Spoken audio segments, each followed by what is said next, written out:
You're not afraid of failing. You're afraid of what other people will think of you if you fail. But if you're afraid of that, imagine what they think of you when you aren't even trying. Oh yeah, they aren't. You always have to be the person who roots for you before everyone else does. And it's usually a single clap in the auditorium for a very long period of time. It is a slow clap that's just you rooting for you. When you're built different than everybody else and you have this desire for more and this desire for achievement and this desire to win, everybody else looks at you like you're f***ed up.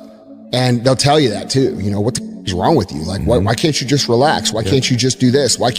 Because I'm just not built that way, man. And it's sort of embracing the fact that this provides a lot of good, but there's a lot of things that you have to deal with that come that aren't so good.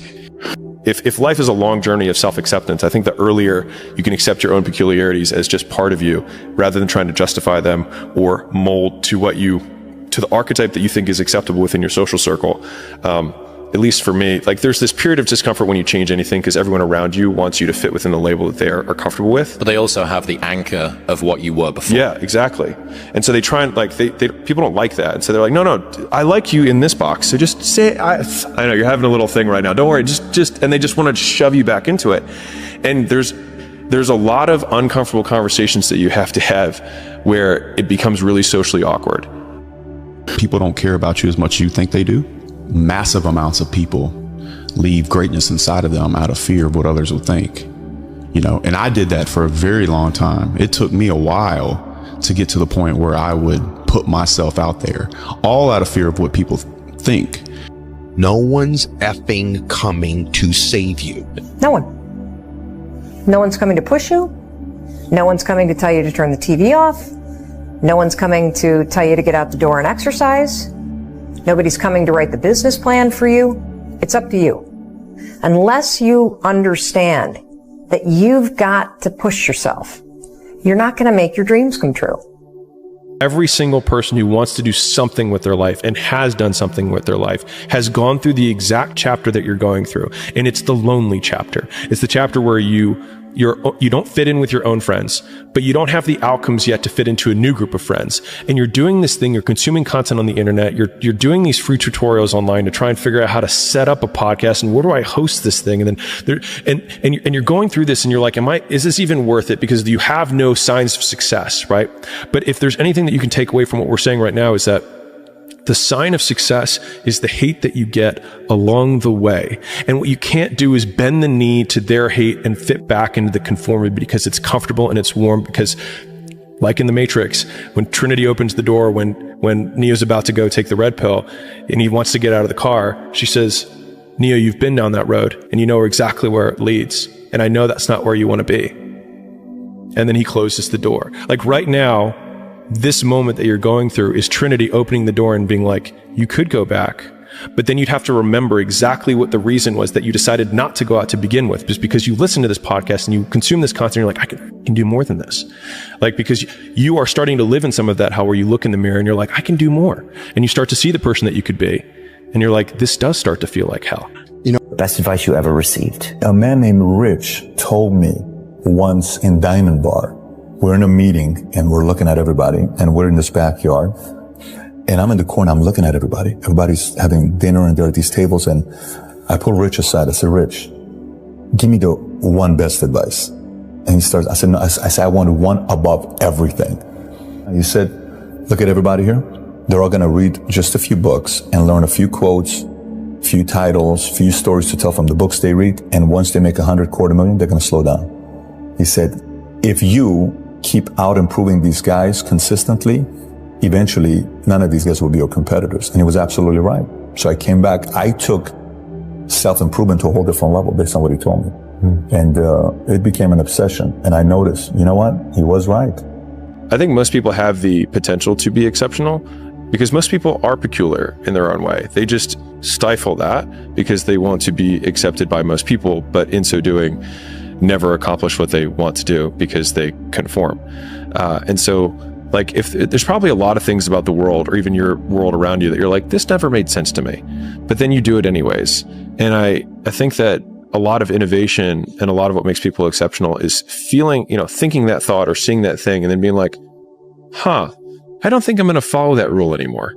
So forgive me, but if you're going to create anything of value in this life, you're going to, even if it's with other people, you're going to have to be willing to be on your own for a bit, to forage on your own, to take walks alone, and then return to people, to your tribe, so to speak, and share with them what you've learned, or maybe even just show up with whatever energy shift has occurred while you were off.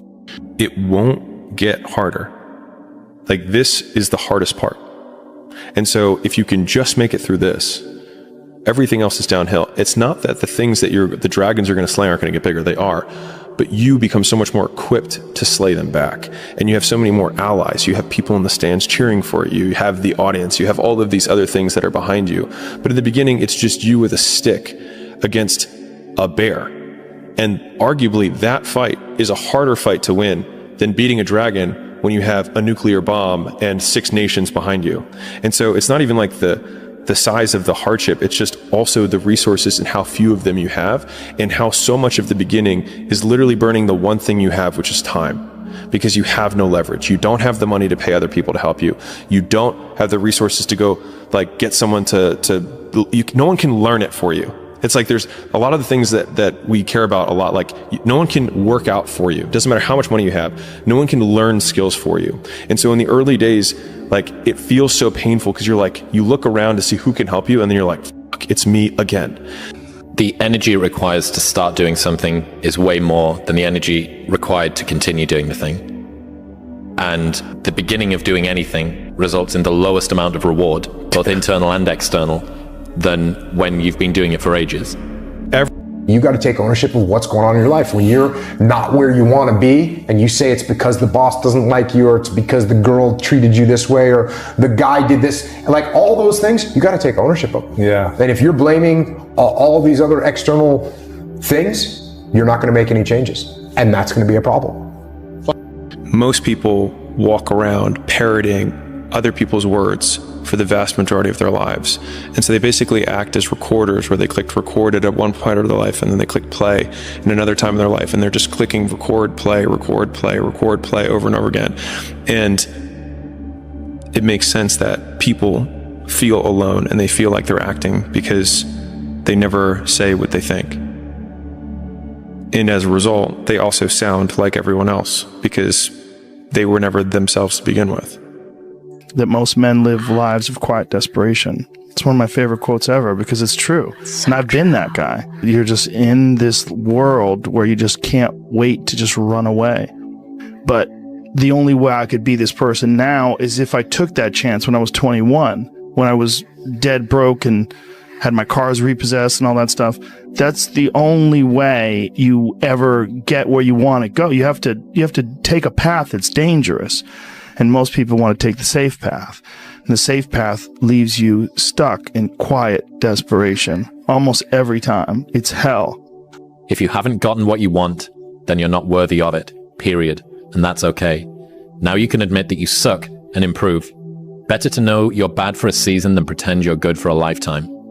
You're not making as much money as you want because you're not as good as you think you are. You're a student and pretending to be a teacher. No students say they feel like frauds for trying to learn. You're a fraud when you get up to teach the class and you've never done it. There's 1,000 ways to say this, but listen, because I'm only going to say it once. I fought for it because no one gave it to me, because it was just me alone in the gym, me alone in the mirror, me alone in my head. No one did it for me. I worked for it, and I'm never going to let someone else take that from me. I built this shit. Me. Brick by brick.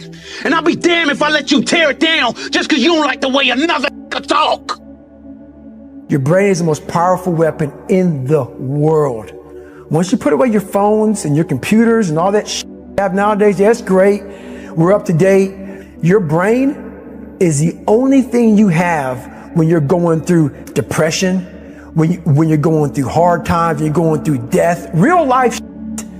You can't Google that shit, man. You're alone. You're alone. You may have a shrink you're going to, you may have a best friend you're going to, But there's 24 hours in the day where you're alone in this brain, and your brain is talking to you in all kind of ways, and it wants to control you and pull you in these different pockets.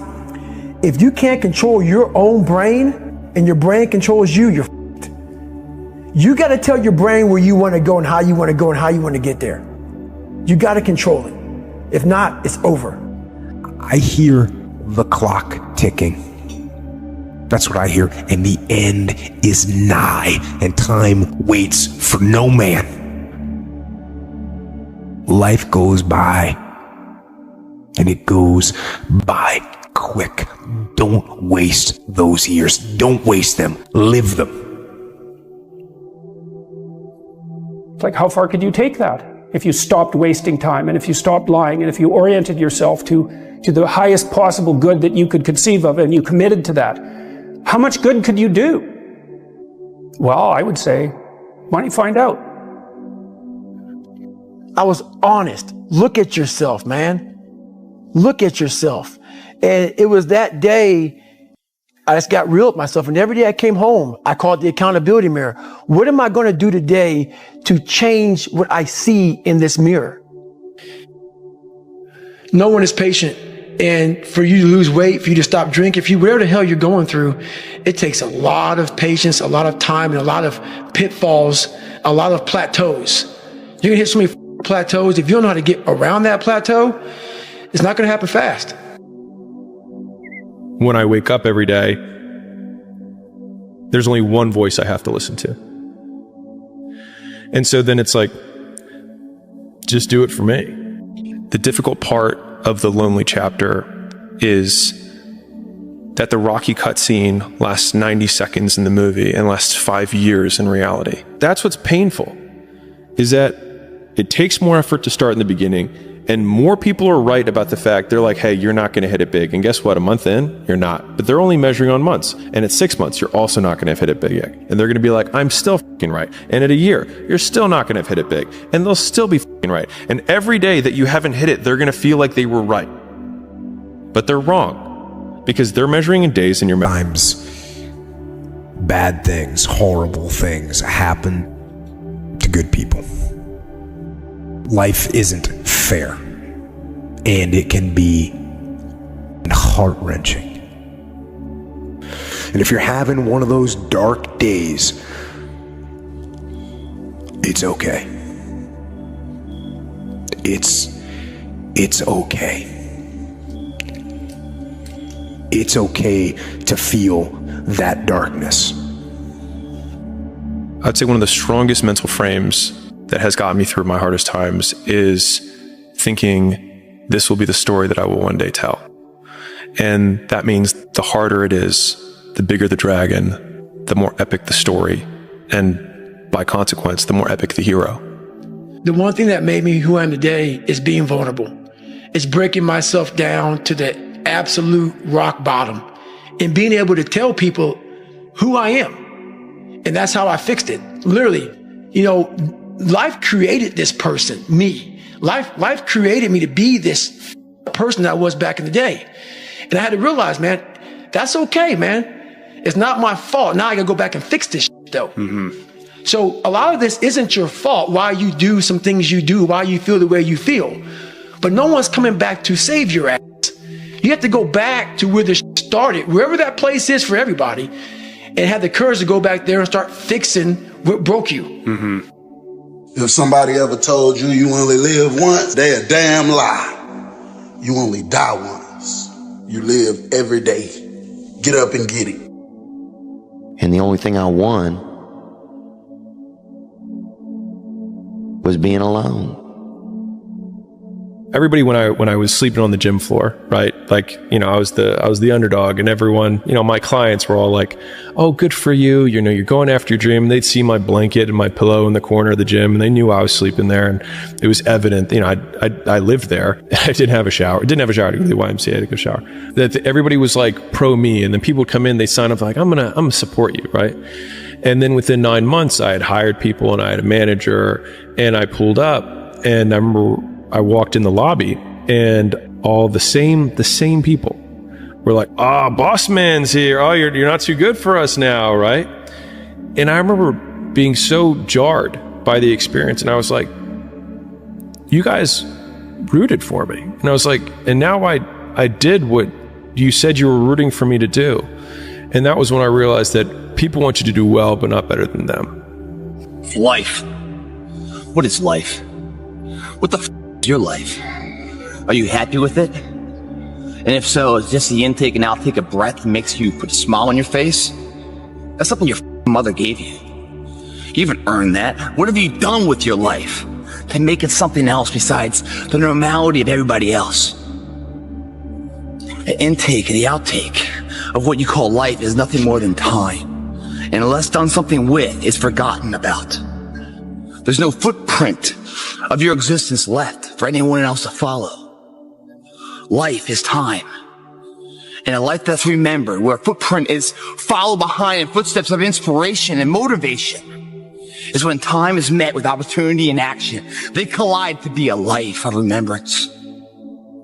The problem is, most people don't have a plan. And without a plan of your own life, you become the plan of someone else's life. Admit it, you aren't like them, you're not even close. Never, ever give up. Don't give up. Don't allow it to happen. If there's a concrete wall in front of you, go through it, go over it, go around it, but get to the other side of that wall.